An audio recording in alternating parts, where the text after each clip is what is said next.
Hello friends, welcome to our channel learning notebook.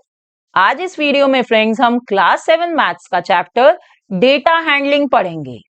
Friends, इस chapter को आज हम बहुत ही अच्छे से डिटेल में पढ़ने वाले हैं, तो इस वीडियो को एंड तक जरूर देखिए। और अगर आपको क्लास 7 मैथ्स, क्लास 7 साइंस या क्लास 7 इंग्लिश ग्रामर का कोई और चैप्टर समझना हो तो फ्रेंड्स, हमने इन सब्जेक्ट्स का पूरा सिलेबस अपने चैनल लर्निंग नोटबुक पर कवर करा हुआ है।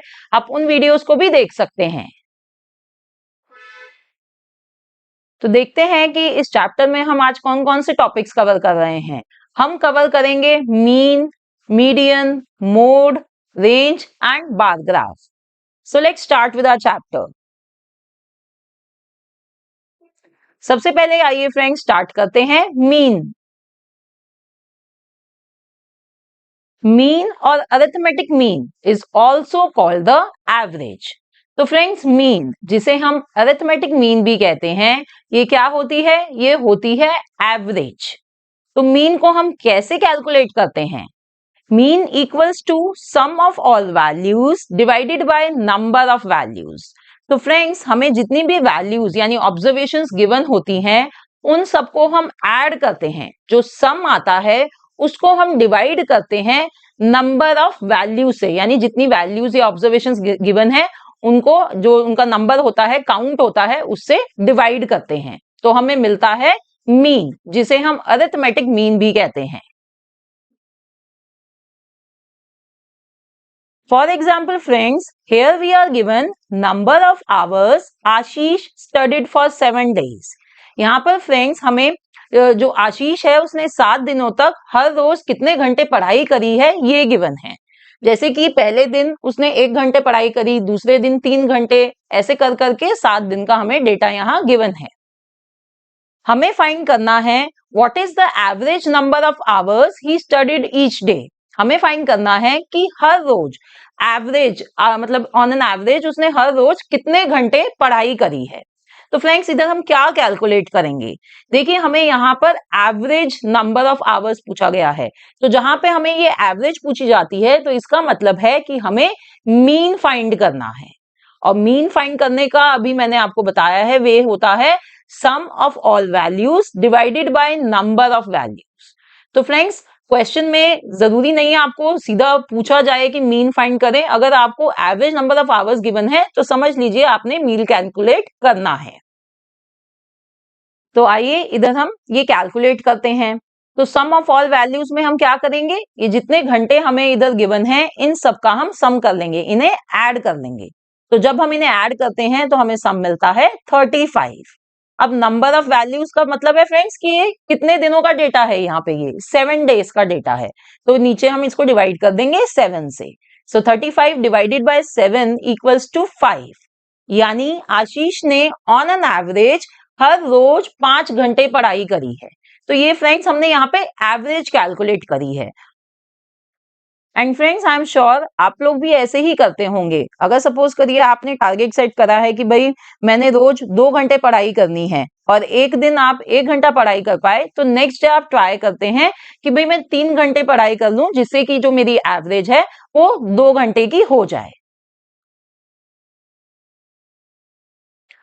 अब फ्रेंड्स, नेक्स्ट एग्जाम्पल है, बहुत ही बढ़िया एग्जाम्पल है जहां पर हम मीन यूज करते हैं, वो है क्रिकेट। फ्रेंड्स, क्रिकेट में अगर हमें रन रेट कैलकुलेट करनी होती है तो हम मीन का यूज करते हैं। हमें पता भी नहीं होता हम मीन यूज कर रहे हैं, और वहां हम मीन यूज करके रन रेट या एवरेज रन्स जिसे हम कहते हैं वो कैलकुलेट करते हैं। जैसे कि इधर देखिए, इधर हमें गिवन है number of runs scored for the first 5 overs. तो यहाँ पे हमें पहले 5 ओवर्स में कितने रन स्कोर हुए हैं वो गिवन है। जैसे कि पहले ओवर में 11 रन स्कोर हुए, दूसरे में 15, इस तरह से 5 ओवर्स के number of run score given है। And we have to find what is the run rate और average run score per over. अब फ्रेंड्स, इसे हम कैसे कैलकुलेट करेंगे? वही मीन कैलकुलेट करके, जहां पे हम sum of all values divided by number of values करेंगे। तो यहाँ पे सम ऑफ ऑल वैल्यूज क्या है? ये जितने रन्स दिए हुए हैं इनका सम। तो जब हम इन्हें ऐड करते हैं तो हमारे पास आता है 60। अब नंबर ऑफ वैल्यूज में फ्रेंड्स हमें काउंट, जितनी ऑब्जर्वेशंस दी हुई हैं, देखिए यहाँ पे तो हमें बताया हुआ है कि भाई 5 हैं, ये 5 ओवर्स की हैं ये रन्स। पर अगर फ्रेंड्स अगर हमें नहीं भी गिवन होता तो हम नंबर ऑफ ऑब्जर्वेशन ऐसे काउंट कर लेंगे 1 2 3 4 5। तो 60 डिवाइडेड बाय 5 इक्वल्स टू 12। तो ये फ्रेंड्स हमने कैलकुलेट कर ली है रन रेट, या जिसे हम कहेंगे average run score per over, यानी कि ऑन एन एवरेज हर एक ओवर में 12 रन स्कोर हुए हैं। तो फ्रेंड्स अब मीन के बाद आइए हम समझते हैं median. Median is the middle value when arranged in an increasing और डिक्रीजिंग ऑर्डर। तो फ्रेंड्स मीडियन क्या होता है? मीडियन होता है जो डेटा हमें गिवन है उसकी मिडल वैल्यू, बट वो डेटा अरेंज होना चाहिए या तो इंक्रीजिंग ऑर्डर में या डिक्रीजिंग ऑर्डर में। ठीक है, तो याद रखिए median is the middle value. और फ्रेंड्स इसे याद रखने का एक ये भी तरीका हो सकता है, देखिए हम बोल रहे हैं मीडियन, मिड मिड, तो आप इसको ऐसे याद रख सकते हैं मिड यानी मिडल वैल्यू। ठीक है, अब आइए देखते हैं कि ये मीडियन को हम कैसे फाइंड कर सकते हैं। फॉर एग्जाम्पल फ्रेंड्स देखिए हमें ये डेटा गिवन है और हमें इसका मीडियन निकालना है। अब फ्रेंड्स ये डेटा जैसे कि हम देख पा रहे हैं ये ऑलरेडी इंक्रीजिंग ऑर्डर में अरेंज्ड है। अगर ये इंक्रीजिंग या डिक्रीजिंग ऑर्डर में अरेंज नहीं होता तो पहले हम इस डेटा को अरेंज करते। अब इसमें हम देखते हैं कि मिडिल वैल्यू क्या होगी। देखिए उसे देखने के लिए हम देख रहे हैं कि कितनी ऑब्जर्वेशंस हैं, 1 2 3 4 5 6 7, टोटल 7 ऑब्जर्वेशंस हैं। तो अगर हम पहले की 3, ये जो पहले की 3 है इसे देखें और जो लास्ट की 3 है इसे अलग कर दें, तो मिडल वैल्यू कौन सी है फ्रेंड्स? ये वाली मिडल वैल्यू है जो है 6। So here median is 6। तो ये तो फ्रेंड्स हमने यहाँ पे जो मीडियन है वो मैन्युअली कैलकुलेट करा है। इसे हम मैथमेटिकली भी कैलकुलेट कर सकते हैं, स्पेशली जब हमें number of values, number of observations जो गिवन है वो बहुत ज्यादा हैं। तो उस टाइम पर फ्रेंड्स मीडियन कैसे हम कैलकुलेट कर सकते हैं? मीडियन की वैल्यू होगी n plus 1 divided by 2 observation, जहां पर n क्या है? Number of observations. तो जैसे कि यहाँ पर फ्रेंड्स अगर हम इस फॉर्मूले को यूज करके मीडियन कैलकुलेट करें तो क्या होगा? वो होगा n plus 1 divided by 2। n क्या है? Number of observations. यहाँ पे हमें पता है कि 7 ऑब्जर्वेशंस हैं, so we will do 7 plus 1 divided by 2 which is equals to 4। Fourth observation है फ्रेंड्स ये, यानी कि फोर्थ नंबर जो है, जब हमने डेटा को अरेंज कर दिया है इंक्रीजिंग और डिक्रीजिंग ऑर्डर में, उसके बाद जो फोर्थ ऑब्जर्वेशन है वो है हमारा मीडियन, और हमें पता है वो है 6। ठीक है, बट फ्रेंड्स देखिए यहाँ पे हमने ये जो मीडियन कैलकुलेट करा है ये हमने कैलकुलेट करा है जब नंबर ऑफ ऑब्जर्वेशंस हमारे पास ऑड हैं, ऑड नंबर है नंबर ऑफ ऑब्जर्वेशंस का। अगर यही नंबर ऑफ ऑब्जर्वेशंस इवन होती तो फ्रेंड्स हमें एक डिफरेंट मेथड यूज करना पड़ता, वो अभी मैं आगे चल के आपको समझाने वाली हूं। आइए फ्रेंड्स अब एक क्वेश्चन सॉल्व करते हैं। Find the median of the following data. तो फ्रेंड्स यहाँ पर हमें ये डेटा गिवन है और हमें इसका मीडियन फाइंड करना है। तो सबसे पहले तो फ्रेंड्स हमारा जो फर्स्ट स्टेप होगा वो ये होगा कि हम देखेंगे कि क्या भी डेटा जो है वो अरेंज्ड है इंक्रीजिंग या डिक्रीजिंग ऑर्डर में। नहीं फ्रेंड्स ये डेटा अरेंज नहीं है, तो हम इसे अरेंज कर लेते हैं। मैं इसको अरेंज कर रही हूँ यहाँ पे इंक्रीजिंग ऑर्डर में, तो ये मैंने डेटा यहाँ अरेंज कर दिया। अब फ्रेंड्स देखिए यहाँ पे ये जो नंबर ऑफ ऑब्जर्वेशंस हैं ये ऑड हैं, ये 5 है। तो हम अभी जो मैंने फॉर्मूला आपको सिखाया है वही फॉर्मूला यूज करके मीडियन फाइंड कर लेंगे। फॉर्मूला है n plus 1 divided by 2 observation. n क्या है? नंबर ऑफ ऑब्जर्वेशंस, वो कितनी है? 5। So we will do 5 plus 1 divided by 2। So 6 divided by 2 is 3। तो जो थर्ड ऑब्जर्वेशन है वो है हमारा मीडियन। तो हम जो हमने डेटा अरेंज किया है उसमें देखेंगे फ्रेंड्स कि थर्ड ऑब्जर्वेशन क्या है। थर्ड ऑब्जर्वेशन है 54। So median here will be 54। Now let's do one more question. Find the median of the following data. तो यहाँ पर फ्रेंड्स हमें ये डेटा गिवन है, इसका हमें मीडियन कैलकुलेट करना है। तो फिर से हम पहले देखेंगे क्या ये डेटा इंक्रीजिंग या डिक्रीजिंग ऑर्डर में अरेंज्ड है? नहीं। तो आइए इसे अरेंज कर लेते हैं। मैं यहाँ इसे अरेंज कर रही हूँ इंक्रीजिंग ऑर्डर में। ये मैंने इसे अरेंज कर लिया। अब फ्रेंड्स देखिए, यहाँ पर नंबर ऑफ ऑब्जर्वेशंस जो हैं वो इवन हैं। ये टोटल 6 ऑब्जर्वेशंस हैं, यानी इवन नंबर ऑफ ऑब्जर्वेशंस हमें हैं मिली हैं इधर। तो इस केसेस में, ऐसे केसेस में हम मीडियन को कैसे फाइंड करेंगे, लेट्स सी। तो देखिए इस डेटा में हमें क्या फाइंड करना है, हमें मीडियन यानी मिडल वैल्यू फाइंड करनी है। तो इसके लिए फ्रेंड्स अगर हम फर्स्ट 2 ऑब्जर्वेशंस हटा दें और लास्ट 2 ऑब्जर्वेशंस हटा दें, तो ये जो दोनों वैल्यूज हैं ये है हमारा मिडिल वैल्यूज, राइट। ये मिडिल वैल्यूज हैं।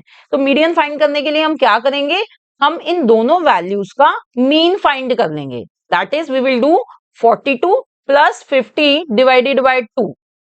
तो ये जब हम इसको कैलकुलेट करेंगे, जो वैल्यू निकलेगी वो होगा हमारा median. So 42 plus 50 is 92, 92 divided by 2 is 46। तो फ्रेंड्स ये है मिडल वैल्यू इस गिवन डेटा की, 46।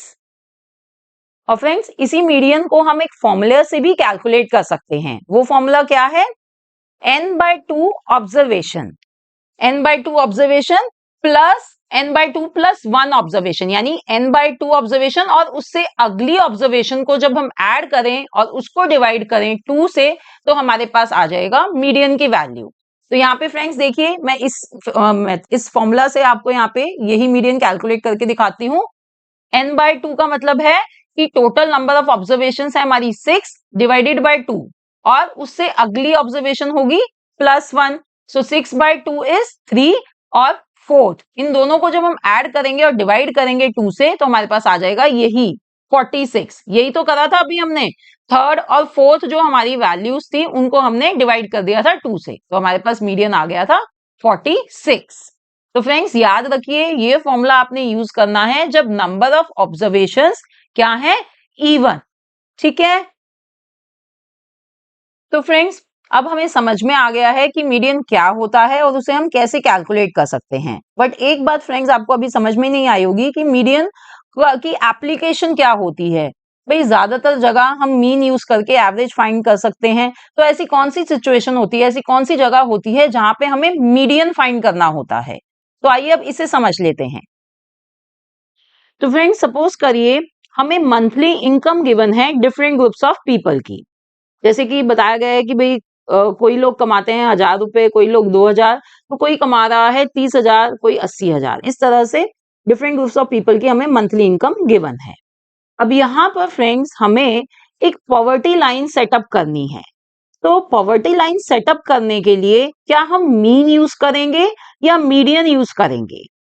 फ्रेंड्स देखिए, अगर हम यहाँ पर मीन यानी कि एवरेज कैलकुलेट कर लें, तो वो पॉवर्टी लाइन सेटअप होगी। देखिए यहाँ पे मीन अगर मैं कैलकुलेट करूं तो अराउंड 25,000 के आसपास मीन कैलकुलेट होता है, पर वो तो गलत है क्योंकि 25,000 तो पॉवर्टी लाइन नहीं हो सकती। तो फ्रेंड्स ऐसे केसेस में हम कैलकुलेट करते हैं मीडियन। तो यहाँ पर फ्रेंड्स हम वैसे ही मीडियन कैलकुलेट करेंगे जैसे अभी मैंने आपको सिखाया था। देखिए जो डेटा है ये ऑलरेडी अरेंज्ड है, इंक्रीजिंग ऑर्डर में अरेंज्ड है और नंबर ऑफ ऑब्जर्वेशंस है 5। तो हम यूज करेंगे ये फॉर्मूला n+1 डिवाइडेड बाय 2 वाला।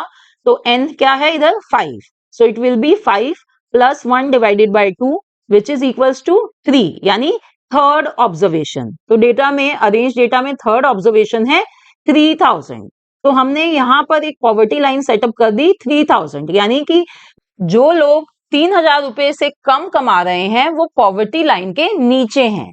तो देखिए फ्रेंड्स मीडियन यूज करके हमने एक मीनिंगफुल पॉवर्टी लाइन फाइंड कर ली है। ठीक है। तो और ऐसी फ्रेंड्स और भी रियल लाइफ सिचुएशंस होती हैं जहां पे हमें मीडियन यूज करना होता है। ठीक है। तो फ्रेंड्स यहाँ पर हमने सिर्फ मीडियन को कैलकुलेट करना नहीं सीखा, मैंने यहाँ आपको उसकी रियल लाइफ एप्लीकेशन भी बताई है जो आपको समझनी चाहिए। सिर्फ फ्रेंड्स फॉर्मूले रटने से कुछ नहीं होगा, आपको उसकी रियल लाइफ एप्लीकेशन पता होनी चाहिए, इसीलिए मैंने यहाँ पे ये एग्जाम्पल दिया है। आइए अब हम समझते हैं mode. So what is mode?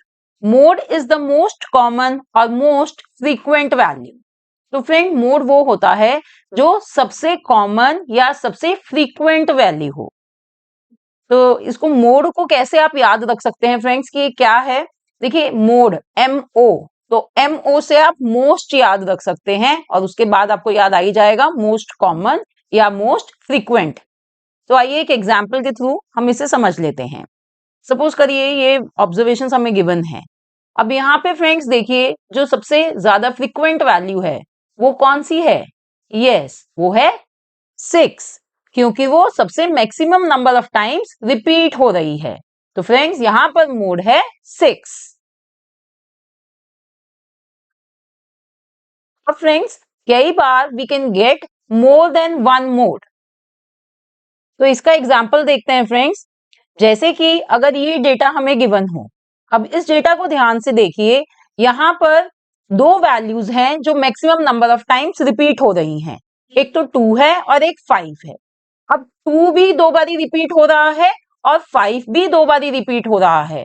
तो फ्रेंड्स यहां पर मोड ये दोनों ही वैल्यूज होंगी 2 एंड 5। तो फ्रेंड्स ऐसा नहीं है कि मोड एक ही होगा, मोड दो भी हो सकते हैं, जैसे कि हमने इस केस में देखा। तो फ्रेंड्स अब हमने ये तो समझ लिया कि मोड को हम कैसे फाइंड आउट कर सकते हैं। बट फ्रेंड्स अभी तक हमें ये समझ में नहीं आया कि मोड की रियल लाइफ एप्लीकेशन क्या है। हम मोड को रियल लाइफ में कहाँ यूज कर सकते हैं। तो आइए इसका एक एग्जांपल मैं देती हूँ। ये देखिए ये डेटा गिवन है।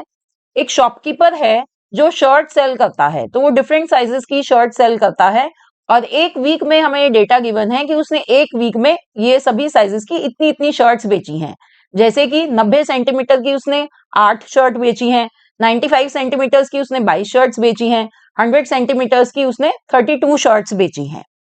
अब उसने नेक्स्ट वीक के लिए अपना स्टॉक दोबारा रिन्यू करना है, उसने और शर्ट्स को खरीदना है जिससे कि वो आगे नेक्स्ट वीक वो शर्ट्स बेच सके। तो फ्रेंड्स अब उसने देखना है कि भाई मैं कौन सी शर्ट का कौन सा साइज जो है मैं रीऑर्डर करूं। तो अब वो इस चीज के लिए कैसे पता लगाएगा कि मैं कौन सा साइज रीऑर्डर करूं? क्या वो इधर मीन यूज करेगा, क्या वो इधर मीडियन यूज करेगा, या वो मोड देखेगा, वो मोड की हेल्प लेगा? आप बताइए। यस, वो मोड यूज करेगा ऐसे केस में, क्योंकि हमने सीखा कि मोड क्या है? Most common, that is most frequent value. और इस डेटा का फ्रेंड मोड क्या है? वो है 37। तो फ्रेंड्स वो इस साइज की शर्ट 105 सेंटीमीटर की जो शर्ट्स हैं उन्हें तो सबसे पहले ऑर्डर करेगा, क्योंकि ये सबसे ज्यादा उसकी बिकने वाली शर्ट है। ठीक है, तो यहां पर फ्रेंड्स उसने क्या यूज करा? उसने मोड यूज करा है। तो ये मैंने आपको एक एग्जांपल दिया है कि कहां पर रियल लाइफ एप्लीकेशन होती है मोड की। तो अब तक फ्रेंड्स हमने मीन सीख लिया, मीडियन सीख लिया और अब हमने मोड भी सीख लिया है। यहाँ पे मैंने आपको इन तीनों का रियल लाइफ एप्लीकेशन भी दिखाया है और उनको कैसे हम मैथमेटिकली कैलकुलेट करते हैं ये भी सिखाया है। अब आइए फ्रेंड्स हम जल्दी से एक क्वेश्चन सॉल्व कर लेते हैं। Find the mode and median of the following data. अब यहाँ पर हमें एक ये डेटा गिवन है, हमें इसका मोड और मीडियन दोनों ही फाइंड करने हैं। तो सबसे पहले फ्रेंड्स हम मोड फाइंड कर लेते हैं। तो मोड के लिए हम देखते हैं कि क्या क्या वैल्यूज यहाँ पर रिपीट हो रही हैं। तो फ्रेंड्स जैसे कि हमें दिखाई दे रहा है यहाँ पर 12 रिपीट हो रहा है दो बारी, 13 रिपीट हो रहा है दो बारी और 14 भी रिपीट हो रहा है। बट 14 रिपीट हो रहा है 3 बारी। तो यहाँ पर 14 है जो मोस्ट फ्रीक्वेंट वैल्यू है, इसलिए इस डेटा का मोड है 14। Now let's find out median of this data. अब मीडियन के लिए फ्रेंड्स हमने सीखा था कि हमें डेटा को सबसे पहले अरेंज करना है या तो इंक्रीजिंग ऑर्डर में या डिक्रीजिंग ऑर्डर में। यहां पर मैंने इस डेटा को अरेंज कर लिया है इंक्रीजिंग ऑर्डर में। अब फ्रेंड्स देखते हैं कि ये नंबर ऑफ ऑब्जर्वेशंस कितनी हैं, क्या ये ऑड है या इवन है? हाँ फ्रेंड्स ये 9 है, दैट मीन्स ये ऑड है। तो हम मीडियन फाइंड करने के लिए ये फॉर्मूला यूज करेंगे, जहां पर n क्या है? Number of observations. तो हम लिख लेंगे n की जगह 9, 9 plus 1 upon 2 that is 10 upon 2 which is equals to 5। तो जो फिफ्थ ऑब्जर्वेशन है वो होगा हमारा मीडियन। क्या कौन सी है फिफ्थ ऑब्जर्वेशन? यस 14। तो यहां पर मीडियन भी 14 आया है और मोड भी 14 आया है। Now friends, let's move to our next topic, range. So what is range? Range is the difference between smallest and largest value. तो फ्रेंड्स रेंज क्या होता है? जो लार्जेस्ट और स्मॉलेस्ट वैल्यू का डिफरेंस होता है वो होती है range. So remember, range equals to largest minus smallest value. जैसे कि फ्रेंड्स हमें ये डेटा गिवन है और हमें इसकी रेंज फाइंड करनी है. तो देखिए इस डेटा में लार्जेस्ट वैल्यू कौन सी है? हाँ, लार्जेस्ट वैल्यू है 8 और स्मॉलेस्ट वैल्यू कौन सी है? 1. तो रेंज क्या होगी? Largest minus smallest, that is 8 minus 1 which is equals to 7. So here range equals to 7. Now next is the ages in years of 10 teachers of a school are. तो friends यहाँ पर हमें 10 टीचर्स की as given है और हमें इनकी as का रेंज फाइंड करनी है, इनकी एज की रेंज फाइंड करनी है. तो फिर हम वही करते हैं जो मैंने आपको बताया, range equals to largest minus smallest. तो यहाँ पर लार्जेस्ट वैल्यू कौन सी है फ्रेंड्स? ध्यान से देखिए डेटा को, 54. और स्मॉलेस्ट वैल्यू कौन सी है? Yes, 23. So 54 minus 23 equals to 31. तो यहाँ पर इस डेटा की रेंज है 31. Now let's move further to our next topic, bar graph. Data represented using rectangular bars is known as bar graph. तो फ्रेंड्स जब हम डेटा को रिप्रेजेंट करते हैं यूजिंग सच रेक्टेंगुलर बार्स तो उसे हम कहते हैं बार ग्राफ. तो मैंने यहाँ पर आपको मैं एक बार ग्राफ बनाकर दिखा रही हूँ. ये देखिए ये रेक्टेंगुलर बार्स हैं, ये सारे आपको कलरफुल बार्स दिखाई दे रहे हैं ना. तो ये होते हैं रेक्टेंगुलर बार्स. अब फ्रेंड्स बार ग्राफ में क्या क्या होता है वो हम समझ लेते हैं. एक तो यहाँ पर होता है ये एक्स एक्सिस, ये जो हॉरिजॉन्टल होता है इसे हम कहते हैं एक्स एक्सिस. और दूसरा होता है ये वाई एक्सिस जो वर्टिकली होता है, जो वर्टिकल है ये. ठीक है फ्रेंड्स. अब एक्स एक्सिस में हम यहाँ पर शो कर रहे हैं क्लासेस 1 2 3, ये सारी क्लासेस अप टू 6 हम शो कर रहे हैं. और वाई एक्सिस पर हम रिप्रेजेंट कर रहे हैं नंबर ऑफ स्टूडेंट्स जो हैं 0 से लेके 55 तक. तो यहाँ पर इस बार ग्राफ के थ्रू हम क्या डेटा रिप्रेजेंट कर रहे हैं कि हर एक क्लास में कितने नंबर ऑफ स्टूडेंट्स हैं. जैसे कि फर्स्ट क्लास में देखिए यहाँ पे ये रेक्टेंगुलर बार देखिए, ये जो रेक्टेंगुलर बार है जो फर्स्ट क्लास को रिप्रेजेंट कर रहा है ये जा रहा है यहाँ तक, जो उसके कॉरस्पॉन्डिंग नंबर क्या आ रहा है? 35. यानी कि क्लास 1 में 35 स्टूडेंट्स हैं. इसी तरह से यहाँ पर इस सेकेंड क्लास के बाद को देखिए, ये कहां तक जा रहा है? ऊपर. ये जा रहा है इस नंबर यानी 55 तक. That means class 2 has 55 students. तो इस तरह से फ्रेंड्स हमने बार ग्राफ की मदद से ये डेटा रिप्रेजेंट करा है.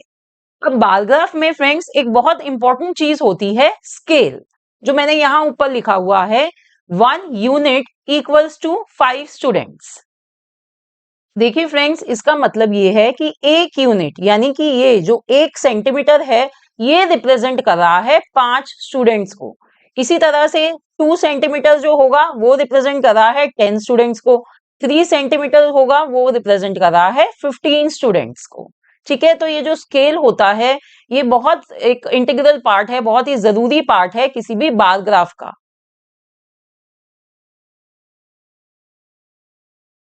आइए फ्रेंड्स अब हम एक बार ग्राफ खुद से ड्रॉ करके देखते हैं. हमें यहाँ पर ये डेटा गिवन है. ये डेटा क्या बता रहा है हमें? यहाँ पर हमें 5 स्टूडेंट्स के नेम गिवन है और उनके मार्क्स गिवन है कि हर एक स्टूडेंट ने कितने मार्क्स स्कोर करे हैं. अब ये डेटा हमें एक बार ग्राफ के थ्रू रिप्रेजेंट करना है. So let's do it. पहले एक ग्राफ पेपर ले लेते हैं ऐसा. इस पे हम एक्स एक्सिस ये और वाई एक्सिस हम ड्रॉ कर लेंगे. अब एक्स एक्सिस पे स्टूडेंट्स हम रिप्रेजेंट करेंगे नेम ऑफ द स्टूडेंट्स और वाई एक्सिस पे हम रिप्रेजेंट करेंगे मार्क्स. अब फ्रेंड्स वाई एक्सिस पर मार्क्स को रिप्रेजेंट करने के लिए हमें एक स्केल चूज करना होता है.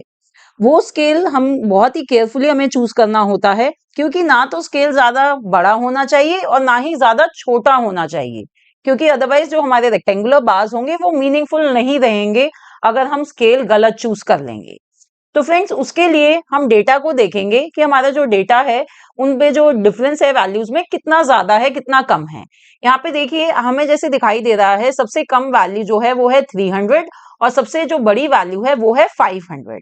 तो फ्रेंड्स यहाँ पे हम स्केल क्या चूज कर सकते हैं, बाकी भी आप देखिए सारे एक तो जो है आसपास मोस्ट ऑफ द वैल्यूज जो है वो 100 के मल्टीपल्स में हमें दिखाई दे रही हैं।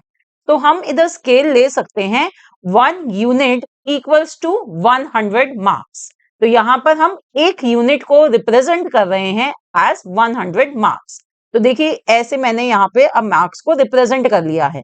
पहले यूनिट पे मैंने लिख दिया है 100, नेक्स्ट पे 200, फिर 300, ऐसे करके हम 600 तक लिख लिया है। अदरवाइज 500 तक हमारा डेटा है तो हम इसको 500 तक भी मार्क कर सकते हैं।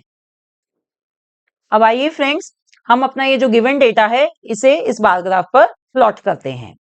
तो अजय के हैं मार्क्स 450। तो सबसे पहले हम अजय के लिए एक रेक्टेंगुलर बार ड्रॉ कर लेंगे। देखिए 450 मार्क्स वो कहां पर है, वो है 400 और 500 के बीच में, जो मिडल वैल्यू है उसकी, राइट। क्योंकि एक यूनिट 100 मार्क्स का है तो हाफ जो पॉइंट होगा वो होगा 50 मार्क्स का। तो यहां तक आएगा ये रेक्टेंगुलर बार जो अजय के मार्क्स को रिप्रेजेंट कर रहा है। अब सेकंड है बाली। बाली के हैं कितने 500 मार्क्स। तो हम ये जो 500 तक है इसके कॉरस्पॉन्डिंग लेके जाएंगे यहां तक। बाली का जो रेक्टेंगुलर बार हम ड्रॉ करेंगे। अब थर्ड है Deepti. She has scored 300 marks. तो 300 हमने मार्क करा हुआ है इधर, तो दीप्ति का जो रेक्टेंगुलर बार होगा वो यहां तक आएगा। ठीक है, तो आपको ना फ्रेंड्स ऐसे ही कॉरस्पॉन्डिंग लेके जाना है। आप देखिए ध्यान से कि भाई जो 300 है उसके कॉरस्पॉन्डिंग दीप्ति का जहां पर नाम आ रहा है वहां पर ड्रॉ करना है आपने उसका रेक्टेंगुलर बार। ठीक है, अब नेक्स्ट देखते हैं। अब फ्रेंड्स फयाज के मार्क्स देखते हैं। उसने स्कोर करे हैं 360 मार्क्स।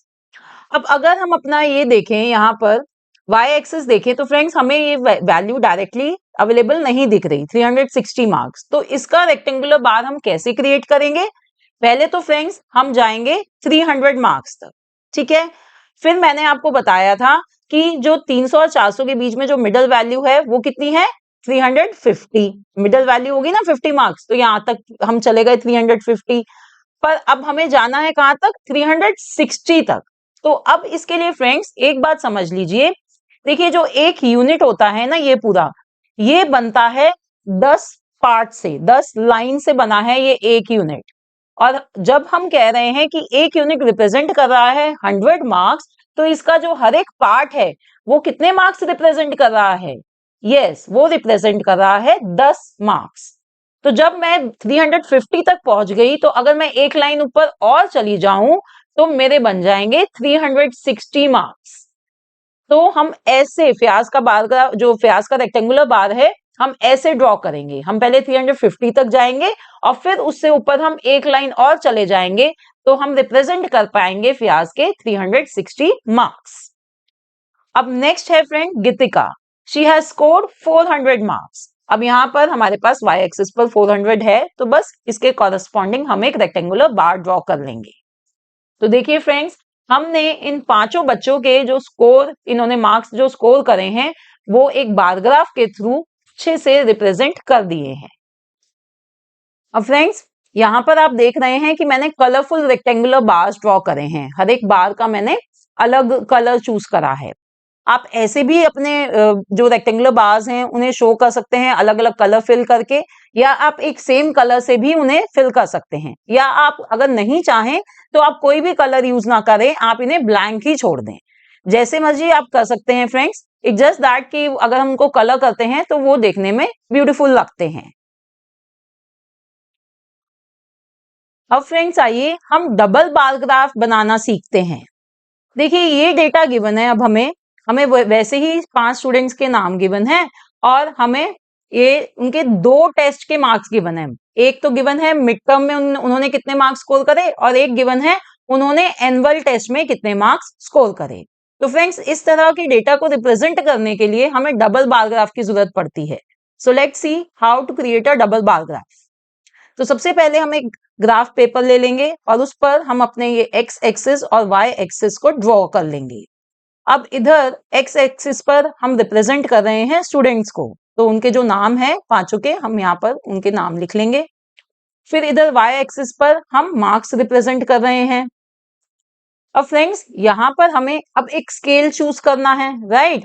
तो देखिए यहाँ पर मार्क्स कितने हैं, मिनिमम मार्क्स जो हमें दिख रहे हैं इधर वो है 20 और जो मैक्सिमम मार्क्स हैं वो है 30। ठीक है फ्रेंड्स, तो अगर हम 5 का एक यूनिट चूज कर लें, 5 मार्क्स का एक यूनिट चूज कर लें तो आसानी से हम ये जो मार्क्स हैं वो रिप्रेजेंट कर सकते हैं। So let's take a scale as 1 unit equals to 5 marks. तो इधर मैंने इसी तरह से ये जो मार्क्स के हैं ये यहाँ पर लिख लिए हैं। अब फ्रेंड्स देखते हैं कि हर एक स्टूडेंट का अब हमें जो डबल रेक्टेंगुलर बार्स क्रिएट करने हैं वो कैसे करें।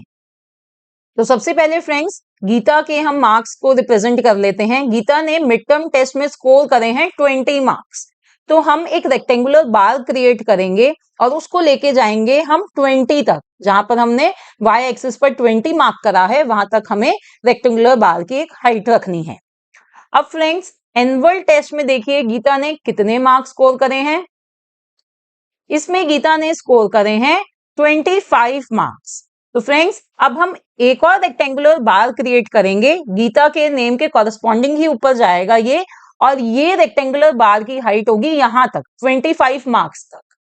अब फ्रेंड्स देखिए मैंने जो मिड टर्म टेस्ट का रेक्टेंगुलर बार है ना उसको एक अलग कलर दिया है और जो एनुअल टेस्ट का रेक्टेंगुलर बार है उसे एक डिफरेंट कलर दिया है। इससे हमें देखते ही पता चल जाएगा कि भाई जो रेड वाला रेक्टेंगुलर बार है वो मिड टर्म टेस्ट का है और जो ब्लू वाला है वो एनुअल टेस्ट का है। और इसी तरह से अब हम बाकी के स्टूडेंट्स के लिए भी दो दो रेक्टेंगुलर बार्स ड्रॉ करने वाले हैं। नेक्स्ट है Palak. Palak has scored 26 marks in mid term test. तो देखिए फ्रेंड्स अब हमें 25 तक तो हमें पता ही है, ये है 25। अब 26 के लिए हम क्या करेंगे, देखिए हमने एक यूनिट को रिप्रेजेंट कर रहा है, एक यूनिट 5 मार्क्स, और अभी मैंने आपको थोड़ी देर पहले बताया था कि एक यूनिट बना है 10 लाइन से। तो इसका मतलब यहां पर 2 लाइंस जो हैं वो रिप्रेजेंट कर रही हैं 1 मार्क्स को।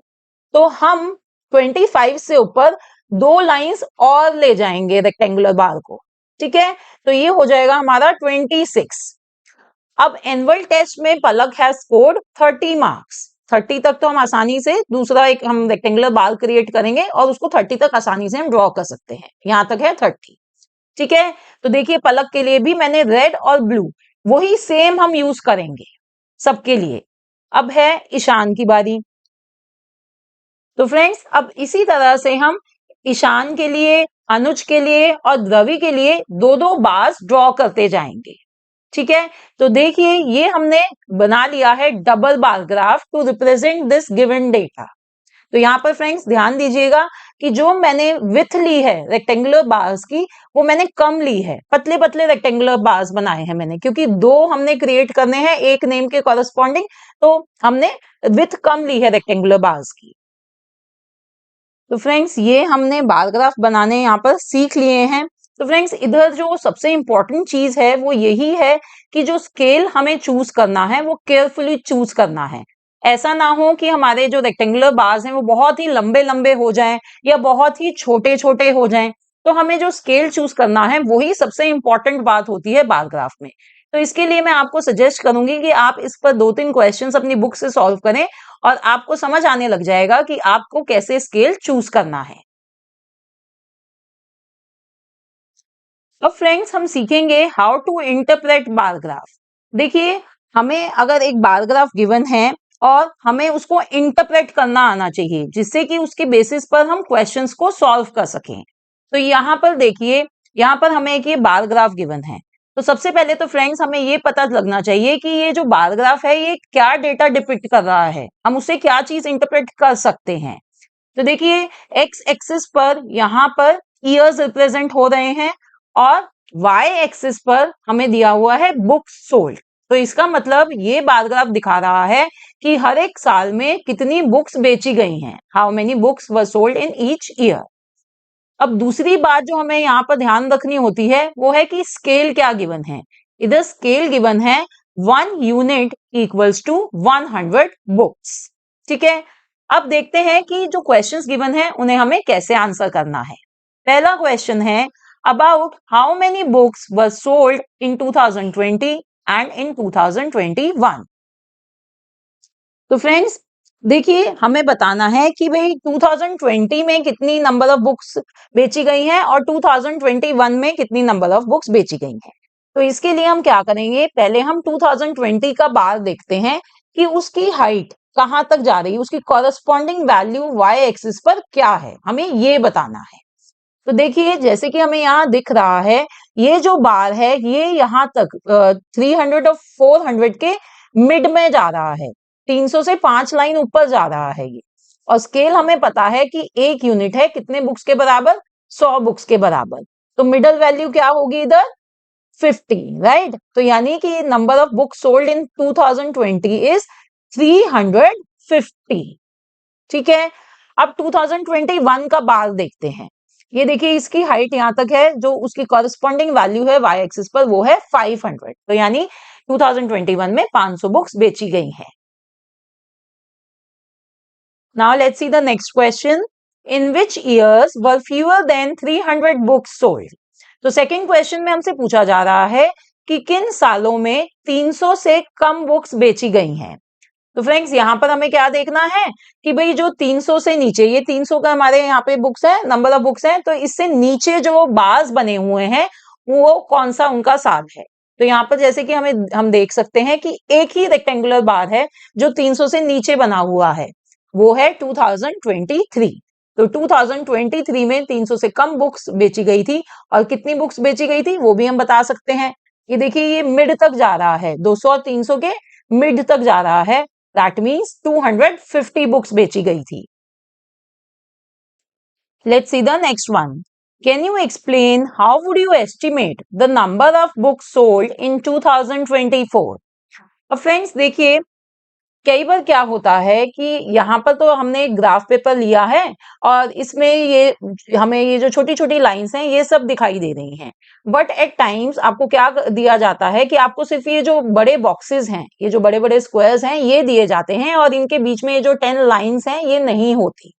और फिर आपसे पूछा जाता है कि क्या आप बता सकते हैं, एस्टिमेट कर सकते हैं कि कितनी नंबर ऑफ बुक्स बेची गई थी 2024 में।